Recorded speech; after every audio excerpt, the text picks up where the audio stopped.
Why'd you agree to come here? To Mother Base? You intrigued me. Me? Hold on. You're not planning on modeling your next AI after me? Not a bad idea, but I have no intention of ever again attempting to transplant human thought into machines. Oh, that's a relief. You are the man who inherited the boss's will. You're gathering people around you, even now, shaping them, building a new organization. I'd like to see how it turns out. You're not planning to go back to AI research? I never said such a thing.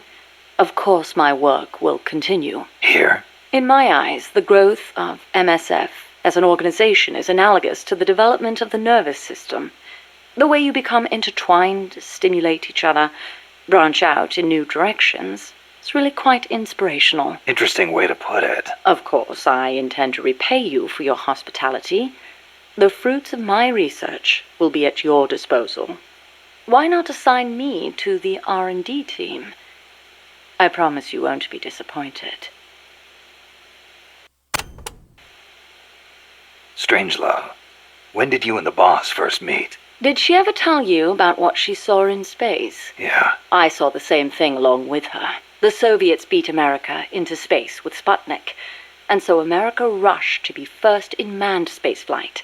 NASA used her as their top-secret guinea pig, launching her deep into the cold blackness of space. I took part in the project, as a scientist. You were there with her? Yes. For a brief time. We were one and the same, she and I. We sought each other out, completed each other. Did you know that inside every woman there's a universe? And that we are able to sense this in each other?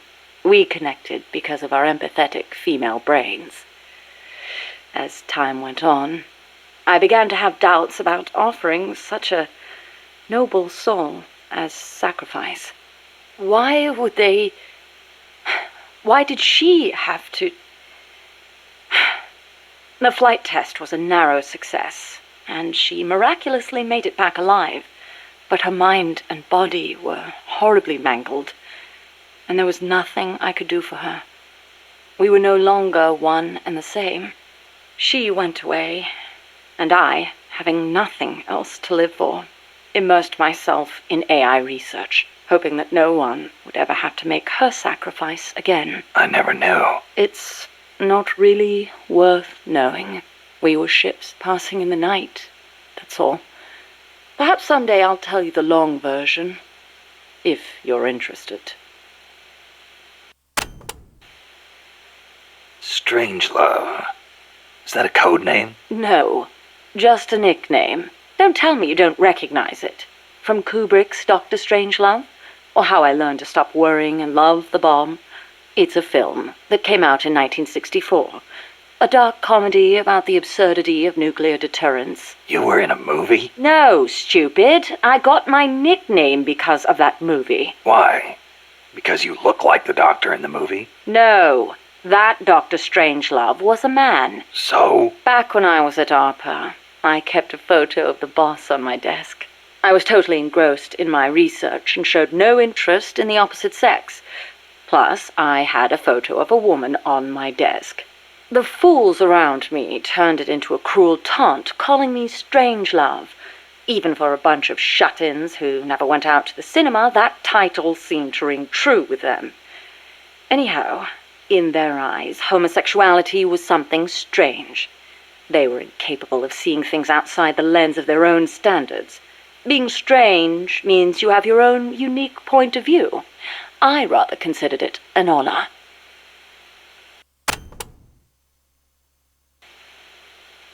By the way, Kaz, who do you think's our queen bee? Good question. I was thinking maybe Paz. I was thinking Strangelove. Well, I can see that. Or maybe Cecile. On second thought, I might go with Amanda. How about this, Snake? We'll have an army of queen bees. Sure. Why not? You know, Snake, you're right. As long as we're soldiers without borders, we're going to be a target. We need our own deterrent. Yeah, we're going to be stepping into a lot of different conflicts as we roam the world, each one unique, and with its own set of geography, ideologies, and politics. If we're going to intervene in those kinds of situations, We need the threat of a Metal Gear. Unless we want to end up like Che Guevara did in Bolivia. Well said. Our army without borders doesn't have a land to call home. We're nomads. Wanderers. What we need now is a sheepdog to guard our flock. Right. Maybe it's not the way the boss would have gone about it, but there are places in this world that need us, and soldiers that need MSF. And as long as we're needed, we'll keep on moving. Ours is a journey that never ends. We're the real Peace Walkers. Can you believe the CIA and KGB were actually in cahoots? Never thought I'd see that at the station chief level. But I'd heard stories of operatives in the field being on friendly terms. Seriously? Most espionage takes place in political hotspots, as you'd expect. But there aren't that many of those kinds of places, especially in a small country. Hang around long enough, and you're bound to run into fellow spies. Like it or not. You start saying hello, and soon enough you're eating dinner together. Strange bedfellows, huh? Well, I don't know about that. At any rate, this kind of fiasco is what happens when spies get too familiar. Hard to believe, but some people will betray anyone and anything if it suits their interests. The strength of human is in its appeal to human emotions, but its weakness is in its susceptibility to those same emotions. That's why the tide in the intelligence world is shifting towards SIGINT, a network of cold, digital data, where feelings are irrelevant. Snake, you got a sec? What's up? Prime Minister Gary of Grenada is asking the UN to set up an agency to study the UFO problem. Grenada? That island in the Caribbean? He gave the press a bunch of photos. Says they proved the existence of UFOs. One of them caught my eye. That's the... Yep. The weapon Huey called the Chrysalis. Kaz, this is the photo I gave to Chico. He said something about selling it off as a photo of a UFO. Looks like it found its way into the pages of a magazine. But why would the Prime Minister of a country believe tabloid trash like that? There's been reports all over the Americas of abductions and cattle mutilations lately. You think they're true? I think the CIA might be involved. If they are, then Gary could be. I know. If he digs too deep, he's gonna get himself into trouble. But Grenada's right next door to Cuba. I guess that would make it tough for the CIA to intervene, in a sense. Upsetting the domestic balance of power could cause it to go red all of a sudden. True. Well, in any case, it's not like we can do anything about it. Just wanted to let you know. Gotcha. I'll be careful not to let any more photos leak. Professor Galvez was a KGB spy? I thought he helped me out of genuine concern for Costa Rica's future. You didn't know? How could I? Believe me, Snake. He introduced himself as a peace researcher at the university. He had an office and credentials and everything. They're masters at creating cover personas. They think of everything. ID papers, jobs, sometimes even families. Don't feel bad you didn't see through it. But you did? From the first time we met. I wish you had told me. Sorry. I didn't know if it'd be right. You might have gotten mixed up in things you shouldn't. That is impressive, though. Sizing him up at a single glance. He reeked. Reeked? He had this unmistakable air about him. The air of someone who's been given a mission and will see it through no matter what. Like me. I could just smell it. That is amazing, Snake. I'm just kidding. It was his prosthetic hand. Why would a professor from a peace university need a tool for assassination? I have a favor to ask you, Snake. Name it. I want you to give me a job here. I want to help out. You sure? You just went through a hell of a time. You should probably take it easy until you're settled. Thank you. But there must be something I can do. You would not want me near a gun. But I am a decent cook. Now there's a skill we can use. Put me on the mess hall team. I think I can handle it. Once I get used to it, I will even add in some Costa Rican recipes. Sounds like a plan.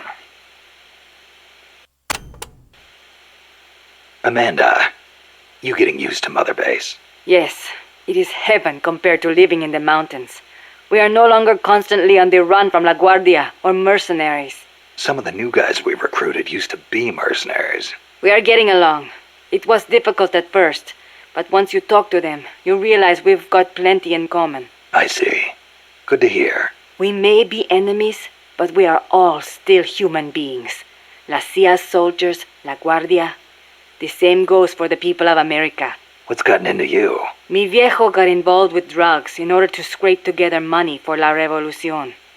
He did whatever the KGB said, all for Nicaragua, or so he told himself. But I realize now, in the end, all he did was help poison young people of America. Yeah. I have made up my mind. Even when I leave Mother Base and return to La Revolucion, I will never turn to drugs, nor will I look to the KGB for help. If we topple Somoza using the KGB and drug money, we will lose the people's hearts. So, you're choosing a different path from your father. I still respect him, but I will not do things the way he did. Well, I'm sure Chico will be glad to hear that. Chico is a grown soldier now. I could not face him otherwise. Well said, Amanda. Those are the words of a true Comandante. Stop. I was inspired by the greatest Comandante I have ever known. Boss. Ah.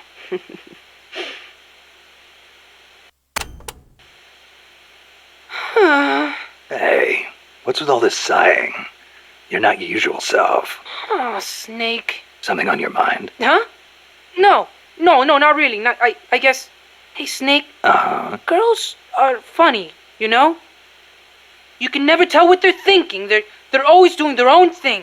Maybe they really are different from us men. Whoa, what's this about now? Chico, do you have a crush on somebody? No, it's not that. I just. What? Go ahead, you can talk to me. Whenever I talk to Paz, my heart starts pounding and everything I say comes out wrong. Paz? I guess she is pretty close to your age. That ever happened to you, Snake? Well, sure. Happens to everybody. Well, how do I talk to her? That is a tough one.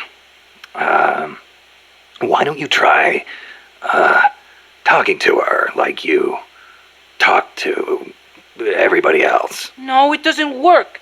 I freeze up every time I'm around her. Our eyes meet and my face starts burning for some reason. It's like living on the battlefield. You just have to get used to it. You're nervous at first, but the more you're out there, the more natural it feels.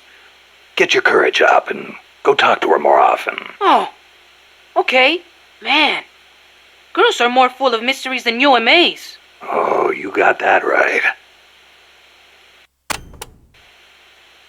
Snake, how much do you know about the U.S. Homeland Air Defense Network? I don't know much about what goes on up in the sky. What I do know is that NORAD tracks Santa Claus on its radar. Nice one. I didn't know you were a comedian, too. Huh? No, I'm serious. It's true, NORAD tracks his... Listen to me. Every December they set up a hotline and... Okay, I get it. He's real, I tell you. He used to bring me presents and... Okay, Snakey. As all good little boys know, keeping tabs on Santa Claus is a very important job for NORAD. But they also have another mission. The one they were created for.